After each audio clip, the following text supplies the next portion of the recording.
Yeah, good evening, and thank you very much, Frank Pecquet, for the invitation to this research seminar, The Sound Factory in Sound, Art and Design, here at the University at Sorbonne at Paris. Thank you for coming here. In the picture, you see such a sound factory, the heart of which is an improvisation program called Jimmy, developed by the guitarist Gunnar Geisse. The program is on the notebook, which Geisse uses to improvise on stage with this equipment. At first glance, you see Geisse improvising on his electric guitar, such a performance. But in fact, you hear not just the guitar, but various orchestral instruments and electronic sounds. In this way, Geisse eventually even performed an entire piano concerto live. In the following lecture, I would like to present this unique program and some pieces that Gunnar Geisse has composed, improvised and recorded in the recent years. I'm generally interested in this kind of musical technological innovation, which can be easily seen from the book cover, The Digital Revolution of Music, a Music Philosophy. The book was published in German in 2012, followed by a French translation in 2017. Examples such as Gunnar Geisse's improvisation serve in my music philosophy as empirical evidence for the main ideas I have developed in this book. The central hypothesis is that today we can observe the transition from a literal to a digital music culture. For this purpose, I developed this historical scheme here. I will explain this guiding idea first before discussing more specifically the pieces generated by Jimmy. The novelty of Geisse's improvisation program can also be better understood in this musical philosophical context. Nothing is easier than defining a new epoch or proclaiming a new age. In principle, any event can be stylized as an epochal turning point. In music, such candidates for historical caesuras are the discovery of the temperate tuning or the invention of music printing or the establishment of the symphony as the leading genre of classical music or the invention of the gramophone. In most cases, however, the event's significance seems greater than it actually is. In the end, one always encounters the same fallacy. The importance of a historical event appears to be absolute because it is defined without references to all other historical events that might claim the same right to mark such an epochal turning point. To describe an epochal break, one needs a level of comparability. Accordingly, a minimal historical model consists of two comparable caesuras constituting three comparable epochs. In this sense, one can distinguish an oral, an literal, and a digital music culture. Only in such a model, one can also assess the significance of digitization today in art music. According to my hypothesis, the digital revolution in the context of art music is comparable to invention of musical notation by Guido von Arezzo in the 11th century. What changes is not this or that, but a musical culture that has existed for over 1,000 years. The transformation process simultaneously affects all dimensions of a music culture, namely the production, the distribution, the storage, and the reception of music. The history model from the book is reproduced here in a somewhat simplified form. On the left, only two dimensions are selected: the primary production or composition medium and the primary reproduction or playback medium of music. In the early Middle Ages, there existed only an oral music culture in the form of Gregorian chants. These were plain chants, unaccompanied choral songs in Latin, which were an essential part of the liturgy in the Roman Catholic Church. Composing in today's sense did not occur then, but new melodies naturally emerged over extended evolutionary periods. In this respect, composing in an oral music culture can be understood as, in hindsight, can be understood as a process in which sounds are combined by ear and in singing to form a new melody. Literal music culture was triggered by the invention of the line notation by Guido from Arezzo. The notation system initially served as a storage medium for Gregorian chants, which meant a great relief for the human memory of the choir boys and monks, and ensured an identical reproduction of the melodies. But what nobody had expected was an unintended side effect. It was discovered that musical notation could also be used as a composition medium for 3- and 4-part chants. The invention of musical notation marked the beginning of a specifically European music culture. Polyphonic music and later the tonal system could only develop on the basic of line notation. With polyphony came also the possibility of writing music for many different musical instruments. This led to a co-evolution of musical notation on the one side and music instrument making on the other side.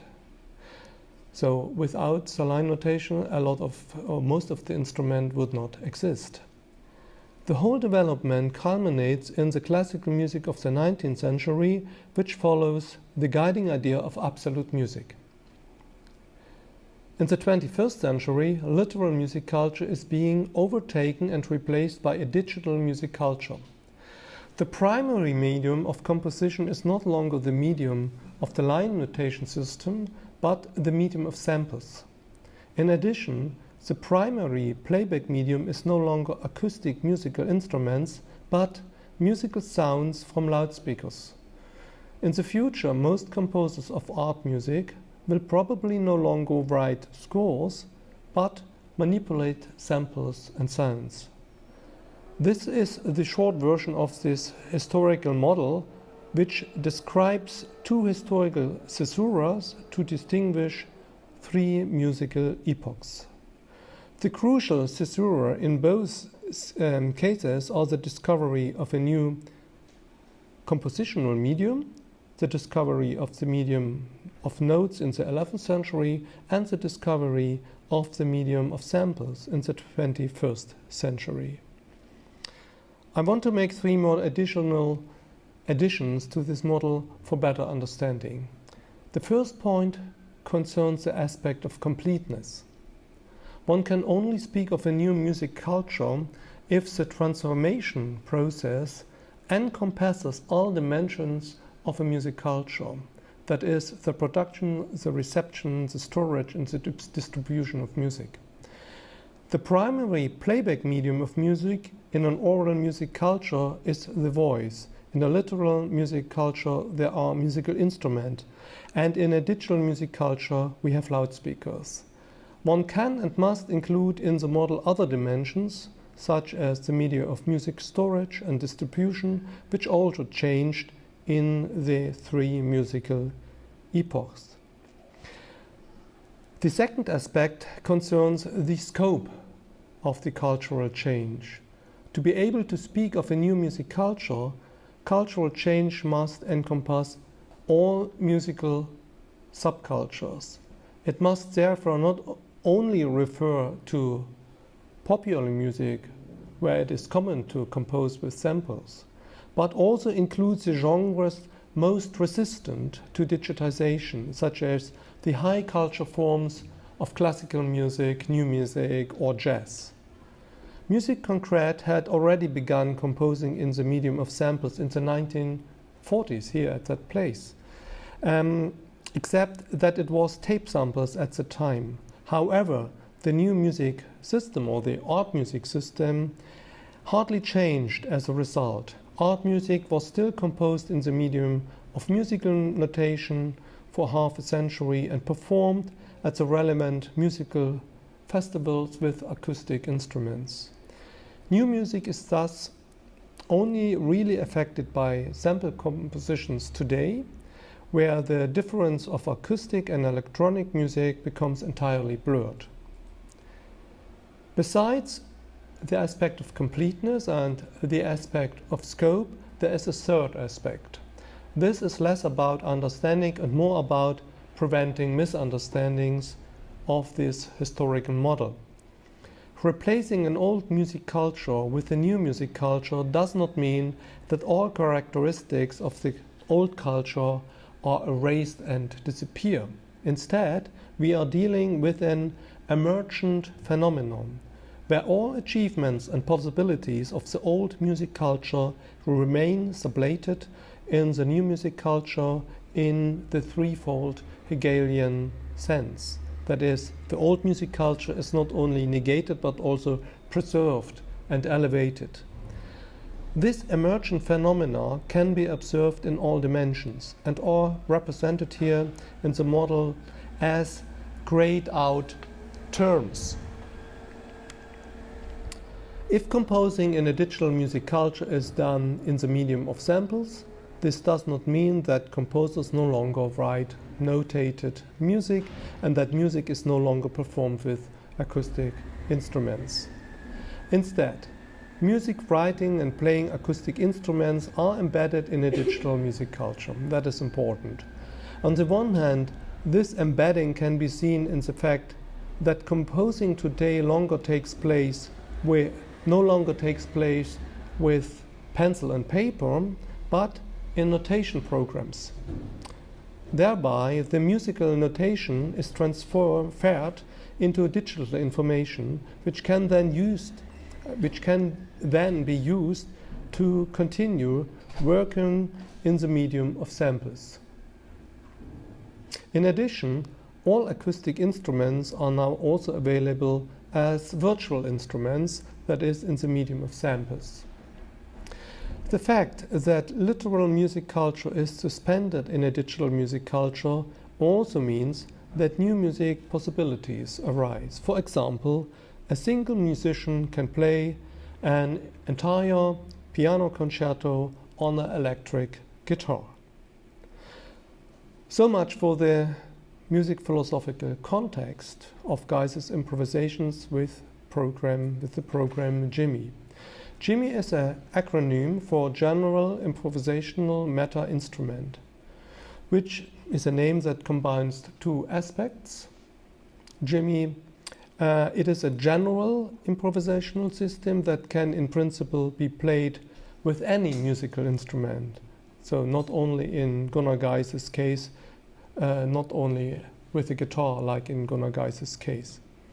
And it is a meta instrument. You can control and play any virtual instrument with this program. JIMI is not a newly written program, but an improvisation machine composed of various available programs, algorithms, and databases.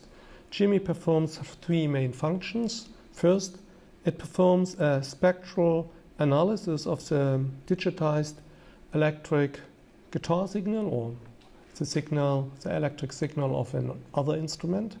Second, it generates MIDI data from the spectral analysis. And third, this media data can then be used to control, play, and modulate any virtual instruments and software samplers. What is truly spectacular about this improvisation system is how the otherwise separate processes of programming, composing, improvising merge here. This is particularly vivid in the CD triptych released in 2020. The CD includes the piece Rhythm Changes and the Piano Concerto, which I will discuss first. During the production of the CD, there were three different work phases. The first phase can be called pre-composition. Here, the conceptual idea of the piece is put into a sequence of scenes, which can be understood in analogy to film scenes.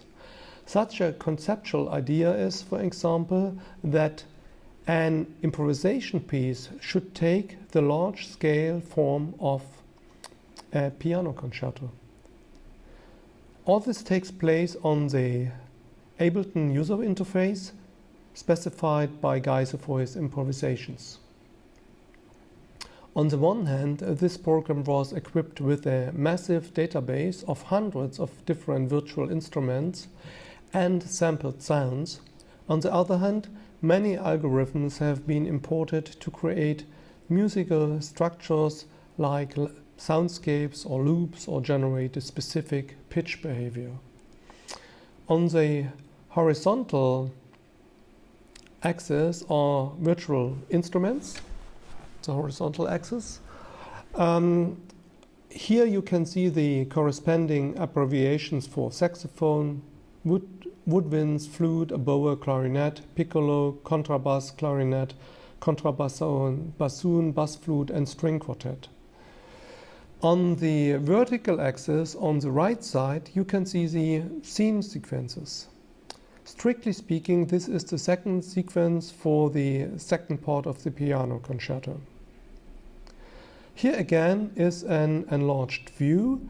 Each scene consists of a pre-selection of virtual instruments and algorithms with which these instruments can be played and manipulated in real time. These scenes are a kind of digital improvisation templates programmed to realize particular musical ideas. What is crucial is that these ideas are not precisely specified, but merely a space for improvisation is defined. Here is the scene Q clicked right now. This means, as said, that a specific selection of virtual instruments and algorithms is made in this scene Q. The scene is at the beginning of the second movement of the piano concerto. In a series of experiments, Geisse looked for ways to create the impression of spectral sounds. Finally, this scene was pre-structured so that an individual guitar tone trigger individual guitar tones trigger a string quartet, a woodwind quartet, and a horn quartet simultaneously. The individual instruments in the quartets each begin with a slight time delay so that they start to overlap spectrally. You will now hear this sequence Q for the piano concerto in the CD version.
The second step in recording this CD is the improvisation itself, which is done with the help of the pre-composed scene sequences.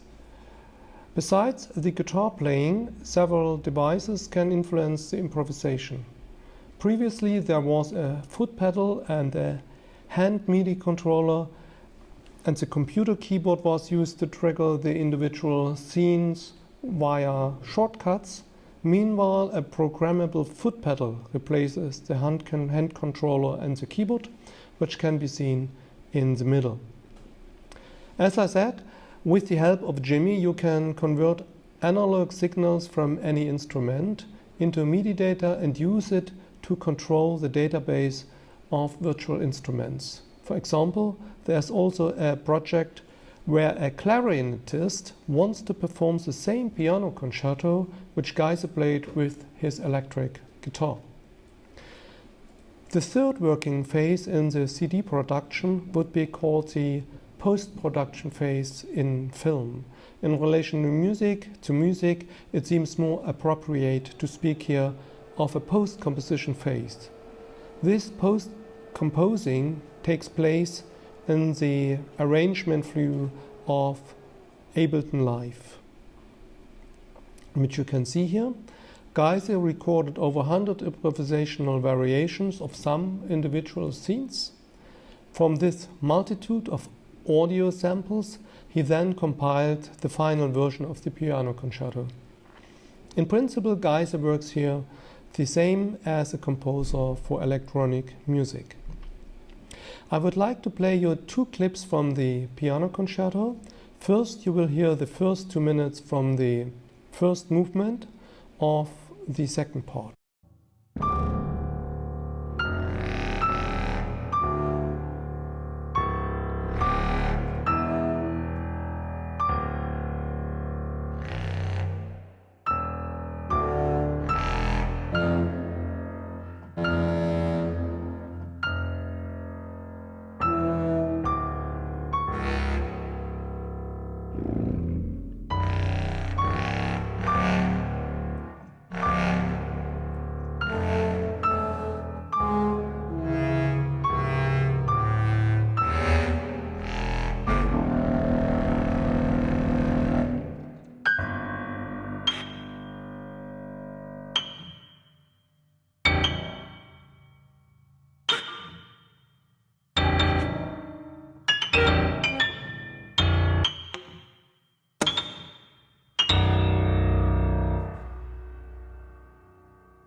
In addition, you will now hear the second part of the second movement.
Now it starts already the third part.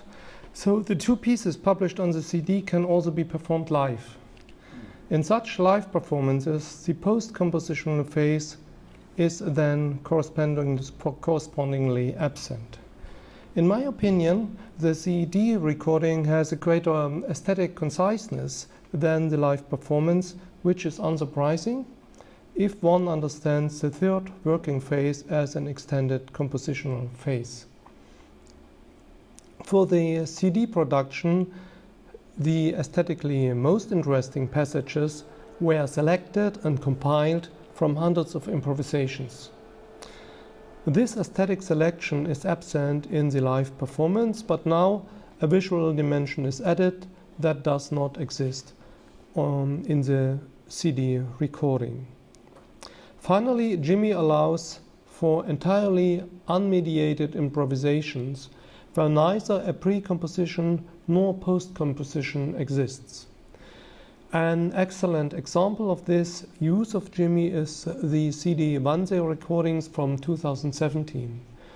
There was neither a pre-composed sequence of scenes for these improvisations, nor were these recordings post-composed.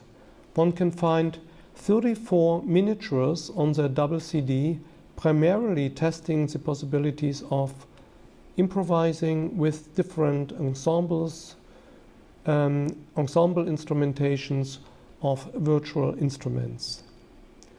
First I want to play you the opening piece, a prelude for the entire CD that starts with orchestral sounds.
My second example is the piece number 15, which is not an orchestral improvisation, but sounds more like a solo improvisation. It is an improvisation for charango and strings, whereby the charango is a guitar-shaped plucked instrument from South America, which you can see here.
Most of the pieces on the CD are short pieces of 2 to 5 minutes, mainly because this is a series of musical experiments to find out and document what can be done with this meta instrument.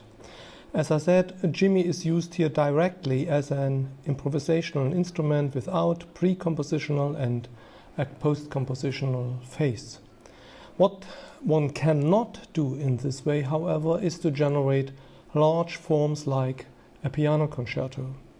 One can, of course, improvise with jimmy for an hour or longer in one piece, but in doing so, the machine would constantly tempt the musician to react spontaneously, and as a result, the machine would enter into hard-to-predict system states so unfamiliar that the human musician can hardly react to them adequately. In the best case, something like an infinite improvisation would emerge, disrupting any predefined idea of a large form. Large-scale forms remain recognizable only if one composes in advance a sequence of scenes along with one can improvise. In other words, the scene sequences are a necessary self-limitation of man and machine if one wants to improvise in a specific format.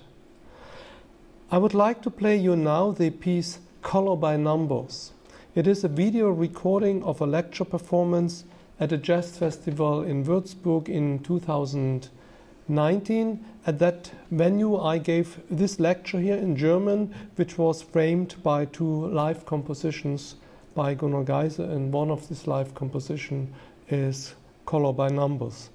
The piece has a pre-composition, but compared to the piano concerto, Color by Numbers lacks the moment of the unplayable and the superhuman. So in principle, one could notate this piece and have it played by a real orchestra.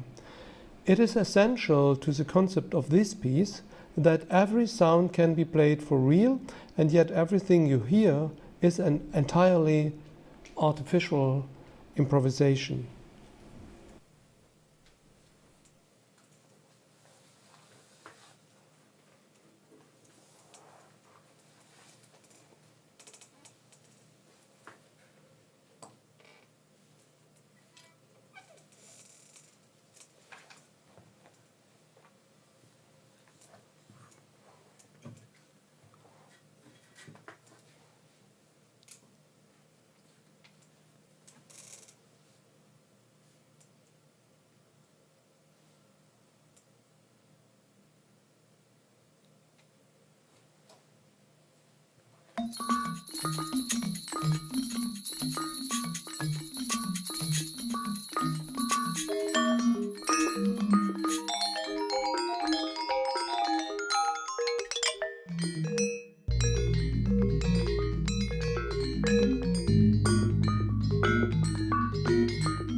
This brings me to the end of my lecture. Gunnar Geisse's improvisation and CD recordings are a prime example of transforming a literal to a digital music culture.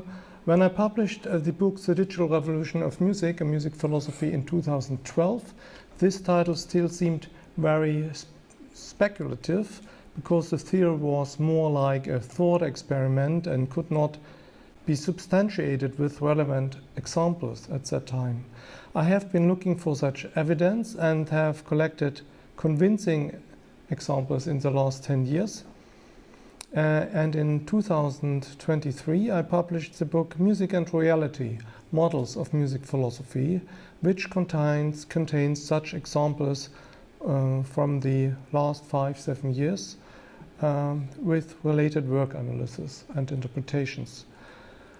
One chapter is about Gunnar Geisse's improvisation machine. Music and Reality is a complementary volume to the book The Digital Revolution of Music, as you can easily see from the corresponding covers.